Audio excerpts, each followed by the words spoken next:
안녕하세요. 다산이드 전병칠 원장입니다. 자, 2018년도 전기기능사 필기 요점 정리를 같이 해보도록 하겠습니다. 이제 첫 과목이고요. 자, 우리는 전기 일반부터 시작을 하겠습니다. 일반적으로 전기 에너지란 무엇인가요? 전기 에너지라고 하는 것은 바로 전자의 이동에 의해서 발생하는 에너지죠. 어떤 전자가 이동 가능하죠? 그 바로 자유전자라고 하게 되는 거죠. 이 자유전자가 많아지게 되면 우리는 자유전자가 과잉된 상태라고 하고, 그것을 마이너스로 대전된 상태라고 부르게 됩니다. 만약에 이 자유전자가 부족하게 되면 우리는 플러스로 대전된 상태다라고 이야기를 하게 되죠. 전기량의 기호는 Q, 그리고 단위는 쿨롱을 사용해서 1쿨롱, 2쿨롱, 10쿨롱, 20쿨롱, 자, 그런 단위로 우리가 사용을 하고 있습니다. 전자의 전하량은 1.60219 곱하기 10의 19승인데, 자, 이것은 1쿨롱이라고 하는 것이 전자 6.24 곱하기 10의 18승계의 과부족으로 일어나기 때문에 그것을 역수를 취하게 되면은, 자, 이런 전자의 전하량을 또 구할 수가 있습니다. 자, 전자의 질량도 간단하게 나와 있게 되는데 기억하실 필요 있고요. 전자의 흐름은 전류랑은 반대가 되죠. 전류는 플러스에서 마이너스로 흐르게 되는데 전자는 마이너스에서 플러스로, 즉 음에서 양극으로 흘러가게 됩니다. 전류 전기량 시간과의 관계는 I는 T분의 Q, 어떤 전기량을 시간으로 나눈 것이 우리가 전류다라고 이야기할 수 있으니까, 만약에 10쿨롱의 전기량이 5초 동안 이동했다면 2A가 되고요.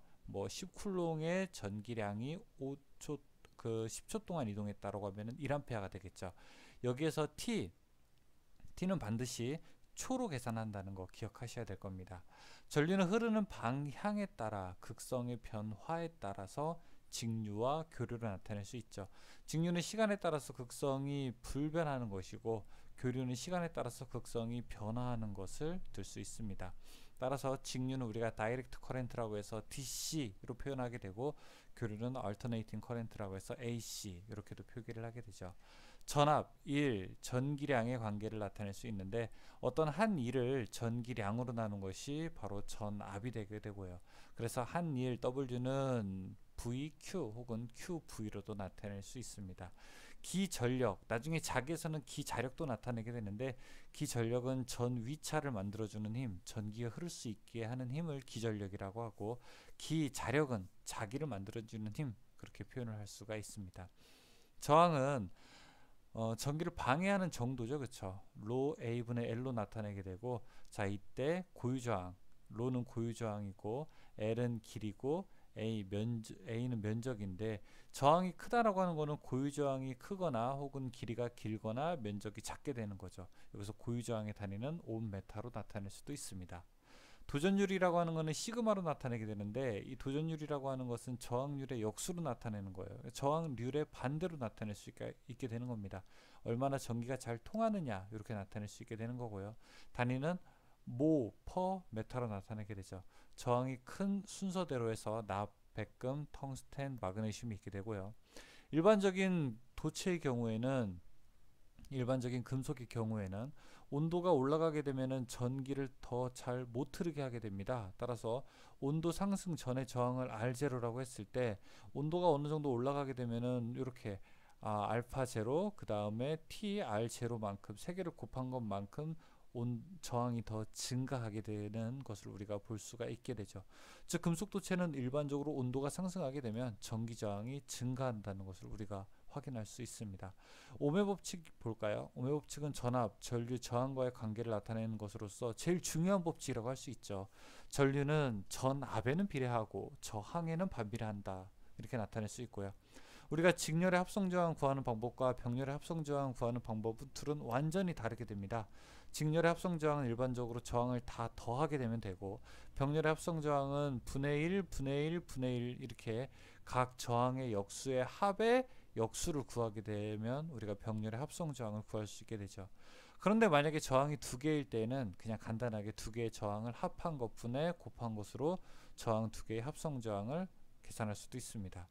저항에 걸리는 전압은 저항의 크기에 비례하게 되고요. 자, 키르요프 1법칙과 2법칙이 있는데, 우리가 중요한 거는 전류가 더 중요하다고 생각을 하고, 그래서 키르요프의 제1법칙이 더 중요한 법칙이다 이렇게도 이야기할 수 있습니다. 어느 한 점을 기준으로 했을 때 폐회로에서 어느 한 점을 기준으로 했을 때 유입된 것과 유출된 것의 대수합은 같다라고 하는 것이 바로 1법칙이고요. 그러니까 어느 한 점을 기준으로 했을 때 들어온 전류와 나간 전류를 합쳤더니 빵이 된다. 그러니까 두 개가 똑같다. 이걸 나타내는 것이 키르호프의 제1법칙이 되고요. 그 다음에 2법칙은 전압법칙으로서 각 저항에서의 전압강의 합은 공급된 전압과 같다라고 하는 것을 나타낼 수가 있습니다.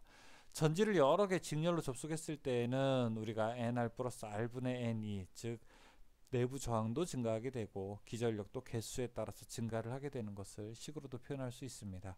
각종 단위도 우리가 알아둬야 되겠죠. 투자율은 헬리 퍼 메타, 유전율은 페러드 퍼 메타. 그래서 제가 이제 강의할 때는 이걸 휴먼, 유전율은 FM이다 이렇게 나타낼 수 있죠. 자기장의 세기는 암페어 턴 퍼 메타, 전장의 세기는 볼트 퍼 메타. 요즘에 전장의 세기가 많이 나와요. 자기 저항은 암페어 턴 퍼 웨버로 나타낼 수 있습니다. 전력은 한 일을 시간으로 나눈 거예요. 우리가 보통 많이 쓰는 거죠. 단위는 와트를 사용하게 되고, 자, 이 전력 와트는 오메 법칙을 넣게 되면 원래 전압과 전류의 곱인데 V 대신 IR을 넣거나 I 대신 R분의 V를 넣게 되면은 R분의 V제곱 또는 I제곱 R로도 나타낼 수가 있게 됩니다. 1마력은 746W이기 때문에 뭐 5마력이다, 3마력이다 이렇게 물어보더라도 우리가 그 자연수에 각각 746을 곱하면 되는 것이고요. 전력량은 어느 일정 시간 동안 에너지가 한 일의 양으로서 전력에다가 량이라는 말 들어가게 되면 량은 반드시 시간의 개념이다. 요거 이제 우리가 잊지 말자고 했습니다. 그래서 W는 PT로 나타내게 되는데 여기서 P는 전력이고 T는 시간이니까 이거는 와트 세크로도 나타낼 수 있죠. 1kWh를 몇 줄인가 이렇게도 표현하게 된다면 1kg라고 하는 거는 1000Wh죠. 그쵸? 근데 여기서 hour가 3600초가 되니까 1000 곱하기 3600W세크가 되게 되고 W세크가 곧 줄이 되게 되니까 3.6 곱하기 10의 6승 줄로도 나타낼 수 있습니다. 전류가 흐르면 열이 발생합니다 라고 하는 거는 줄의 법칙이죠. 자, 그리고 켈빈 더블 브릿지로는 저저항을 측정할 수 있고 전류계의 측정 범위를 넓힐 때에는 병렬로 접속해서 바로 분류기라는 것을 사용하고요. 그 다음에 여기 오른쪽을 보시게 되면은 전압계의 측정 범위를 넓히기 위해서는 우리가 저항을 직렬로 접속해서 배율기를 나타내게 됩니다. 휘스톤 브릿지는 서로 대각선의 저항의 곱이 같을 때 우리가 브릿지 평형이다라고 이야기를 하게 되고요. 그 다음에 묽은항상 구리 아연을 같이 하면 구리판과 수소기체가 발생한다. 납축전지의 전해액은 황산이 발생하게 된다. 뭐 이런 것들도 전기 분해에서 조금 나오는 이야기입니다. 패러데이 법칙 중요한데 전기 분해에 의해서 석출되는 물질의 양은 전액을 통과한 총 전기량에 비례한다. 이거 기억하셔야 됩니다. 어떤 거? 총 전기량에 비례한다는 거예요. 총 전류에 비례하는 거 아닙니다. 총 전하에 비례하는 거 아니에요. 전기량이에요. 그러니까 전하나 전류의 시간에 대한 개념이 꼭 들어가야 되게 되는 겁니다. 그래서 이걸 식으로 나타내게 되면은 W는 KQ, 여기 Q가 전기량이죠. 그렇죠? 전기량은 IT, 전류 곱하기 시간이 되게 되는 것이죠. 자, 전지에서 분극작용과 국부작용이 있어요. 분극작용은 수소기체가 원인이 되고 이것을 줄이기 위해서 우리가 감극제를 사용합니다. 국부작용은 불순물이 원인이 되고요. 이것을 우리가 줄이기 위해서 수은도금을 하게 되죠. 축전지의 용량은 암페어 아워로 나타내게 되고요. 재충전이 불가능한 전지를 1차 전지, 재충전이 가능한 전지를 2차 전지라고 하게 됩니다. 허용전류는 안전하게 흘릴 수 있는 최대 전류를 우리가 허용전류라고 하게 되고, 발열체의 구비 조건, 자, 이렇게 열을 잘 내는 물질들은 내열성, 내식성이 커야 되고 가공이 용이해야 되고 온도 계수도 작아야 되게 되는 겁니다. 자, 또 도체에서 재백 효과와 펠티 효과도 있는데 두 개는 서로 반대예요. 재백 효과는 온도를 서로 다르게 주었을 때 기전력이 발생하게 되는 거, 펠티 효과는 자, 두 개의 금속체에 전류를 흘렸을 때 열의 발생 또는 흡수가 일어나는 것을 우리가 펠티 효과라고 나타내게 되고요. 톰슨 효과도 있습니다. 도체 막대기의 양끝을 다른 온도로 유지하고 전류를 흘릴 때 발열 또는 흡열이 일어나는 현상을 톰슨 효과. 바리스터와 서미스터도 있게 되는데, 바리스터는 우리가 비직선적 전압전류 특성을 갖는 2단자 반도체 저항에 따라서 바뀌어요. 그 다음에 서미스터는 온도가 상승함에 따라서 저항이 감소되는 특성을 가지고 있는 것을 우리가 서미스터라고 부르게 됩니다. 정전 유도 현상, 정전기에서 나타나는 일들이죠.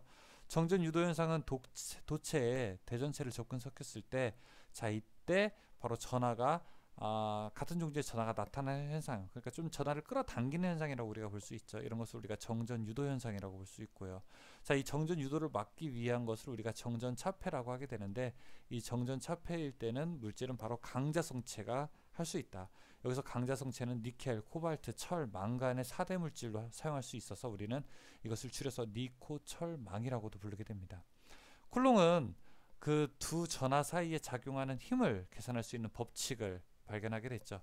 이래서 쿨롱의 법칙이라고 하는 것은 거리의 제곱에 환비례하게 되고 각각 Q1, Q2의 전하에는 비례한다는 것을 나타내게 되고 4파 입실론분의 1로 계산하게 됩니다. 여기서 입실론이라고 하는 건 유전율이라고 하는 것으로서 진공의 유전율에 비유전율을 곱한 것으로서 계산을 하게 되죠.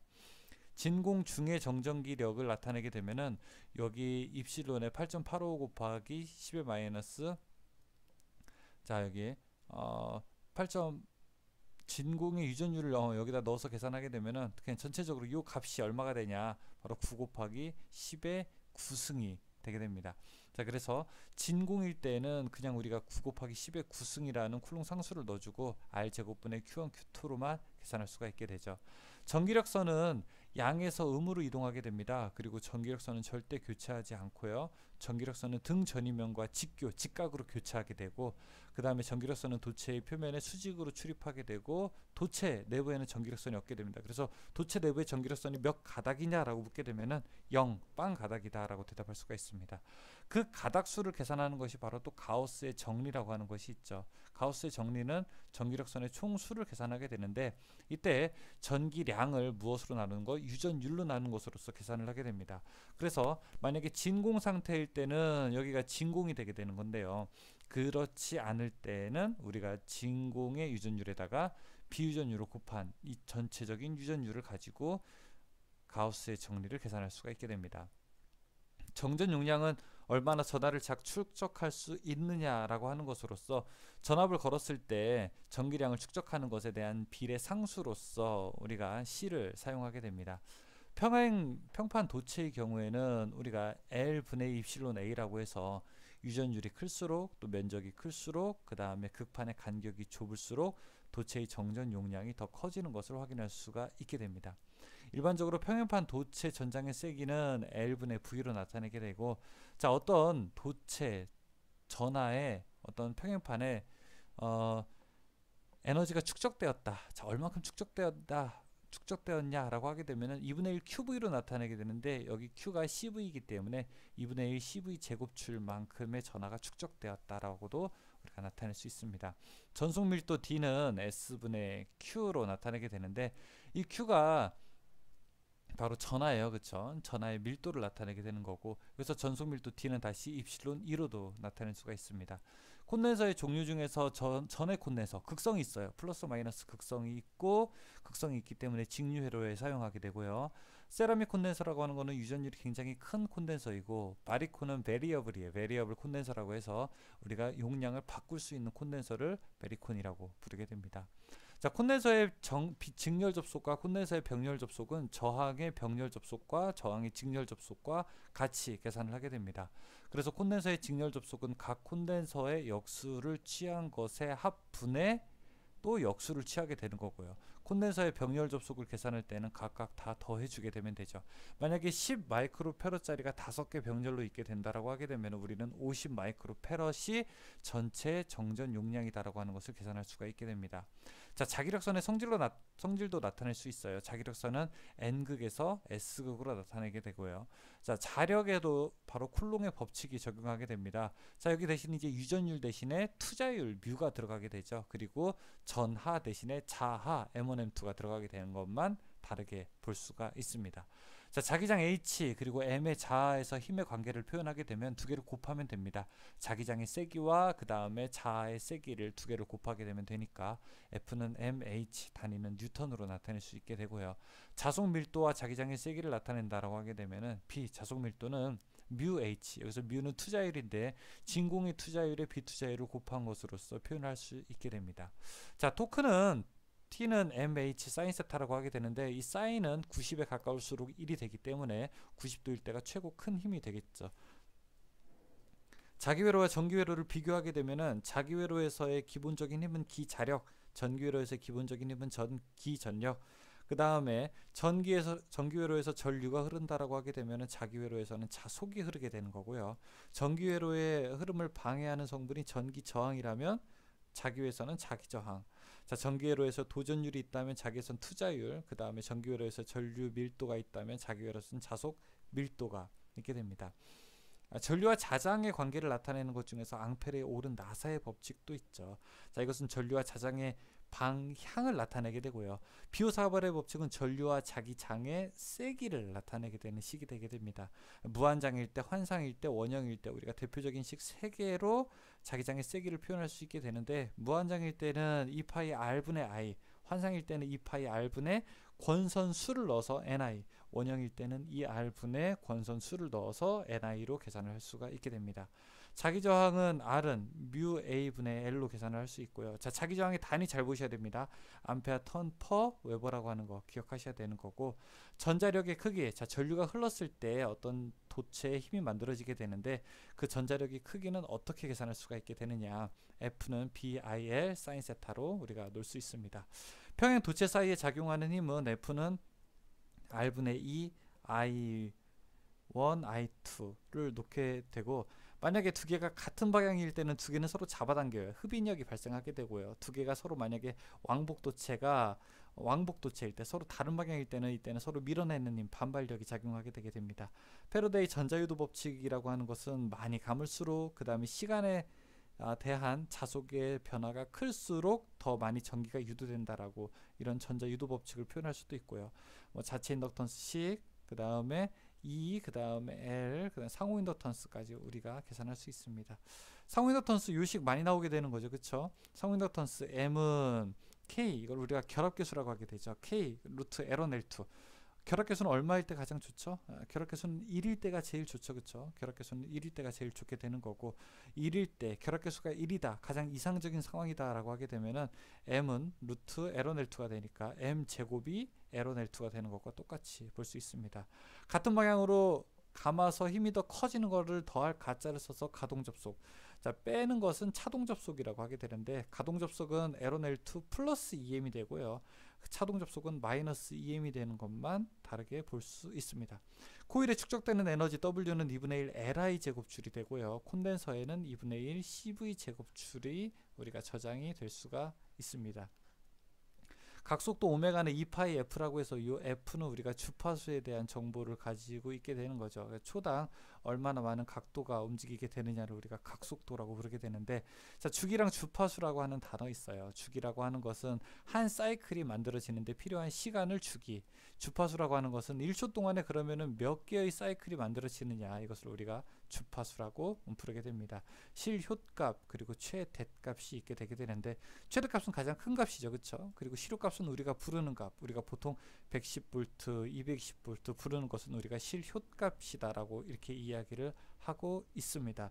실효값의 1.414배, 그러니까 실효값의 루트 2배가 최대값이 되는 거고, 반대로 최대값을 나누기 루트 2 하게 되면은 이거는 실효값이 되게 되는 것이죠. 이 나누기 루트 2를 하게 되나 곱하기 0.7을 하게 되나 똑같게 됩니다. 평균값이랑 그럼 최대값은 어떻게 되느냐? 역시 평균값이 더 작기는 해요, 그렇죠? 그래서 최대값이 0.637배가 또 평균값이 되게 되는 겁니다. 우리가 어떤 전압이나 전류를 복소수 형태로 나타낼 수 있게 되는데, 자, 그때는 실수부, 허수부를 제곱해서 더한 것을 제곱근을 씌우게 되면은 그 복수 절대값의 크기로도 표현을 할 수가 있게 됩니다. 저항만의 회로, 인덕턴스만의 회로, 정전 용량만의 회로가 있을 때 각각 전류를 구하는 방법이 다르게 됩니다. 일단 저항일 때는 전압과 전류가 동상이에요. 전압과 전류가 위상차가 없게 되죠. 그런데 인덕턴스만의 회로에서는 전류가 조금 더 늦어져요. 그걸 우리가 이제 지상회로라고 하게 되고, 정전 용량은 반대예요. 자, 이때는 전류가 더 빨라지게 됩니다. 따라서 이런 회로를 우리가 진상회로라고 이야기를 하게 되죠. I는 R분의 V, I는 오메가 L분의 V, 그리고 I는 오메가 CV로 각각 표현할 수 있게 되는데, 이런 것들은 여러분들이 한번 계산을 해 보셔야 됩니다. 그렇죠? 네, 정전 용량일 때 용량 리액턴스는, 자, 이때는 XC는 오메가 C분의 1이라서 오메가가 2파이 F잖아요. 그렇죠? 그래서 정전 용량 리액턴스라고 하는 것은 주파수에 반비례하게 되고, 정전 용량에도 반비례하게 된다. 이런 것도 기억할 필요가 있게 되죠. RLC 직렬일 때는 저항의 제곱 더하기 리액턴스의 제곱의 제곱근을 씌운 건데, 자 여기서 리액턴스는 용량 리액턴스와 유도 리액턴스의 차로 계산을 할 수가 있게 되고요. 자 공진일 때는요, 직렬 공진 하나만 우리가 외우고 가죠. 직렬 공진일 때는 임피던스가 최소가 되니까 전류가 최대가 된다. 병렬 공진은 그것과 반대가 된다. 기억할 수 있습니다. 공진 주파수 간혹 물어봐요. 계산하는 경우는 별로 없는데 공진 주파수 물어볼 때는 2파이 루트 LC분의 1로 계산할 수가 있게 되고, 자 이때 피상전력은 PA는 VI, 유효전력은 VI 코사인 세타, 무효전력은 VI 사인 세타로 계산을 해서 영유리라고 하는 것은 무엇입니까? 이건 피상전력분의 유효전력의 비율이기 때문에 VI분의 VI 사인 코사인 세타가 돼서 그냥 우리가 식으로 코사인 세타 이렇게 표현할 수 있게 되는 거죠. Y결선의 상전압과 성간전압, Y결선일 때는 선전류와 상전류가 같아요. 그렇죠? 그리고 전압이 다르죠. 성간전압이 상전압보다 루트 3배가 더 큰 것만 다르게 되는 거고요. 델타 결선일 때는 전압이 똑같죠. 대신 전류가 선전류가 상전류보다 루트 3배 더 크다는 것을 확인할 수가 있게 됩니다. Y델타가 등가 임피던스 변환할 때는 Y회로에서 3배를 한 것이 그 델타 회로와 같다라고 되어 있고, 3상 교류 전력 계산하는 방법은 루트 3 넣어야 되겠죠. 그렇죠? VI 코사인 세타 를 계산할 수 있고, 이전력계법으로 우리가 3상 전력을 계산할 때는 이전력계법 각각의 전력을 더하면 됩니다. P1의 지시값과 P2의 지시값을 더하면 이전력계법 전체 전력을 계산할 수가 있게 되죠. 자, 전력용 콘덴서의 사용 목적은 부하와 병렬로 결선을 하여서 역류를 개선하는데 그 목적이 있습니다. 물론 가장 큰 효용 가치를 얻게 되려면 우리가 부하마다 설치를 해야 되지만, 그렇게 되면 비용이 너무 많이 발생하기 때문에 보통 우리가 인입구에 1개 정도 설치하거나 아니면 여러 개를 설치해서 탭 장치를 이용하는 방법도 이용하게 되죠. 비사인파는 우리가 직류분, 기본파, 고조파로 나타낼 수 있게 되는데, 이걸 우리가 풀이의 분석이라고 부르게 되고요. 그 다음에 비사인파의 시료값은 각 고조파의 시료값의 제곱의 합의 제곱근으로 표현할 수 있게 됩니다. 자, 그 다음에 외형률이라고 하는 거, 이거는 기본파의 시료값분의 전고조파의 시료값으로 계산을 하게 되고요. 파형률, 파고율 어떻게 외운다고 했죠? 형, 효균, 고, 대효 이렇게 암기한다고 했죠. 자, 구형파라고 하는 거는 파형률, 파고율 모두 다 1이고요. 무수하게 많은 주파수가 합성이 되게 되면 구형파가 만들어지게 되는 겁니다. RL 회로의 희정수는 R분의 L, RC 회로의 희정수는 R 곱하기 C로 계산을 할 수가 있게 되죠. 자, 여기까지 전기 이론 간단하게 여러분들에게 요점 정리를 해드렸습니다. 물론 다산에듀에서는 사이트에 들어오시게 되면은 여러분께서 전체 과정을 다 무료로 보실 수 있게 됩니다. 다산에듀 전기 기능사 필기와 함께, 그 다음에 다산에듀의 전기 기능사 실기와 함께 여러분들 전기 자격증을 꼭 취득하시길 바라겠습니다. 저는 다산에듀의 전병칠 원장이었습니다. 감사합니다.